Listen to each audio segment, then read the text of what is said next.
Hello everyone. In this experiment, we can measure what is the Hall coefficient of a semiconductor. Now, before going to the experiment, let me tell you what is Hall effect. Now, Hall effect and electromagnetic phenomenon. Now, when a piece of conducting element is kept inside a magnetic field in such a way that the direction of the current is perpendicular to the direction of the magnetic field. So, let us consider this is a sample conductor and is kept inside a magnetic field in such a way that the direction of the current is passing along the x-axis and the magnetic field is along y-axis. So, B is the magnetic induction, it is indicated along y-axis. So, if a conducting current carrying element is kept inside a magnetic field in such a way that the direction of the current is perpendicular to the direction of the magnetic field, then an electric field will develop in such a direction which is perpendicular to both the direction of the current and the direction of the field. So, if the current is passing along x-axis and the magnetic field is along y-axis, then the electric field will be established along the z-axis. So, this phenomenon is known as Hall effect. And what is the reason of developing this kind of electric field or voltage? Actually, this is due to Lorentz force. Now, when there is a magnetic field, a charged particle will experience a force due to that magnetic field, and that force experienced by a charged particle due to the magnetic field is equal to Q into V cross B. Here, Q is the charge of the charged particle, V is the velocity of the charged particle, and B is the applied magnetic field. And this is the Lorentz force, component of Lorentz force due to the magnetic field, right? And what is the direction of the force? Direction of the force will be perpendicular to both of the direction of the velocity and the direction of the magnetic field, right?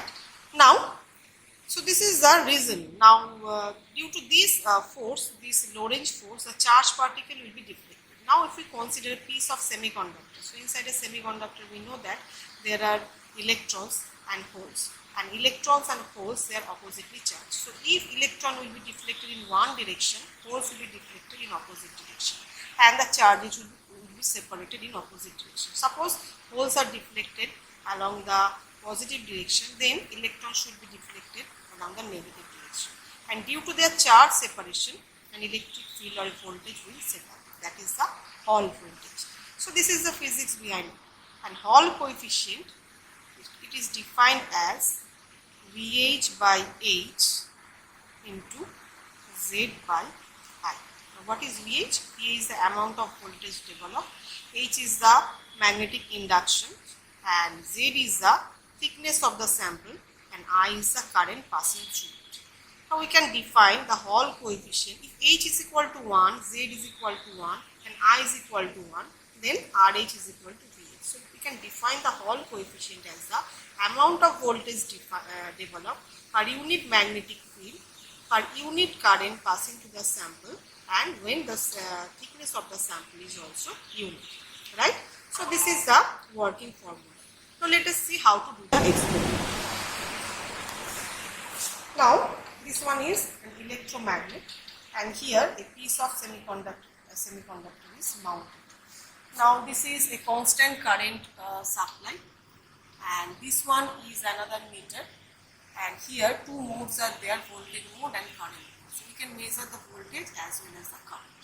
And there is another Gauss meter, and with this Gauss meter we can measure how much magnetic field is there.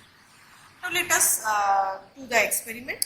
So, first of all, what we have to do, we have to send some current through this constant power supply to this electromagnet. And you know what is the purpose of using electromagnet? That whenever we are sending some current through this electromagnet, some magnetic field will be developed, right? And you can measure the magnetic field with this Gauss meter and with the help of this probe. Okay. Now, let us consider. Let us start from 1 ampere of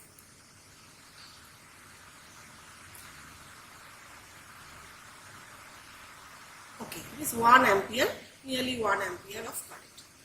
And what is the corresponding magnetic field? If we insert this probe, and with this Gauss meter we can record the magnetic field, and it is, just see, it is 68 multiplied by 10 Gauss.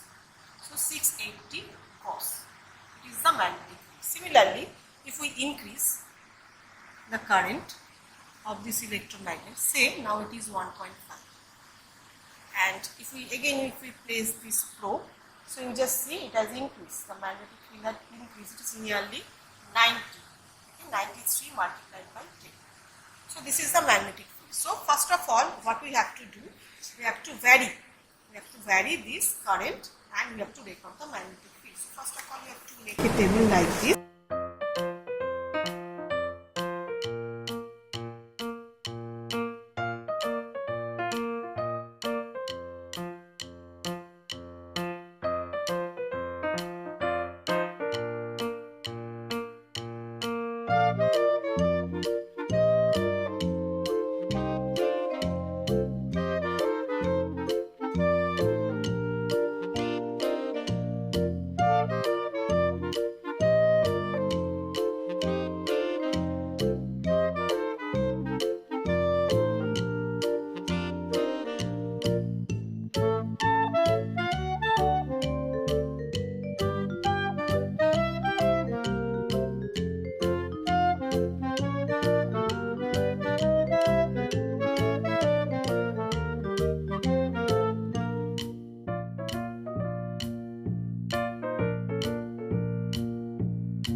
That current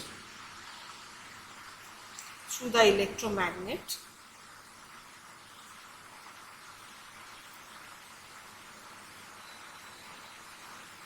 and the magnetic field. So let us start from 1 ampere. So it is ampere into it is unit is Gauss. 1, 1.5, 2, 2.5, 3. So 5, 1, 2, 3, 4, 5. 5 set of electromagnetic current we can set, and corresponding magnetic field we can measure from this Gauss meter. So this is the table 1. Now in table 2, what we have to do? Next we have to fix the electromagnetic current. Now let us consider it is 1.5, suppose it is fixed at 1.5, and we know what is the corresponding magnetic field developed in this electromagnet. Now what we have to do, we have to keep this piece of semiconductor, we have to place this semiconductor in between this gap.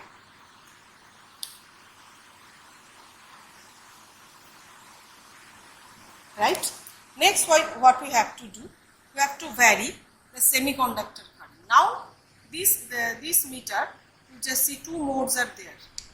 Now if we select this mode, current mode, we can record what amount of current is passing through this semiconductor, and if we select this mode, it will show what amount of Hall voltage is developed, because now we are sending a current through this piece of semiconductor in this direction, and magnetic field is along this direction. They are perpendicular to each other, and as per the theory, some voltage must be set up, and with this meter we can record this voltage.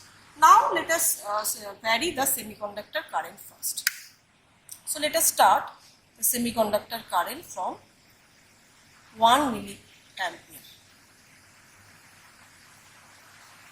So it is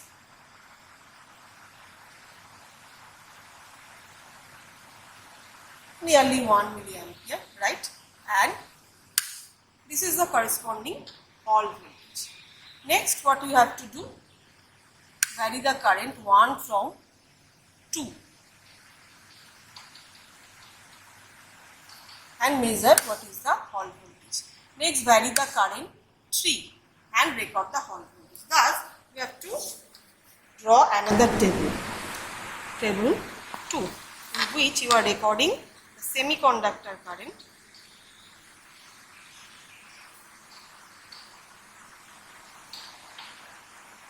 and Hall voltage. So we are starting from 1 milliampere. So 1, 2, 3, 4 and 5, and we are measuring the corresponding Hall voltage. Now we have to plot the graph. Now this is this reading is taken for 1.5 ampere of electromagnetic current and corresponding magnetic field we know. Suppose this is H1. Similarly, for 1 ampere electromagnetic current, we have another value of magnetic field. Suppose this is H2. For 2, suppose this is H3 and so on. So we have 5 set of magnetic field, and for each set of magnetic field, we have a set of semiconductor current and Hall voltage. So if we vary the electromagnetic current, then we have a separate reading. Thus, we have 5 set of readings for 5 values of magnetic field. Right?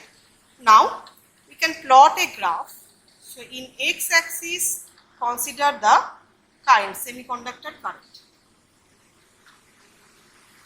And in y-axis, plot the Hall voltage. Since we have taken for 5 values of magnetic field, there will be 5 such type of graphs like this. These are all straight lines. Suppose this one is for H1, this is for H2, H3, H4 and so on. And if you draw the slope, you find out what is the slope. What is slope? Slope is nothing but VH by I. Now, this is the slope. Now look at the definition of Hall voltage. We can write it is at VH by I into Z by H. Now this is nothing but the slope, and we can obtain the slope from the graph. So this is the slope, and what is the value of H we know. Suppose for this graph, for which value of H this graph has generated we know. For this graph, what is the value of H we know. So we know what is H, what is the slope, and Z is fixed. This is the thickness of the sample, it is fixed. So if we measure the slope, and we already know from table 1, we already know what is the value of H. So by putting that value of H and measuring the slope, we can determine what is Hall coefficient, right? So this is how we can measure the Hall coefficient. So we have 5 values of Hall coefficient with this experiment. Thank you.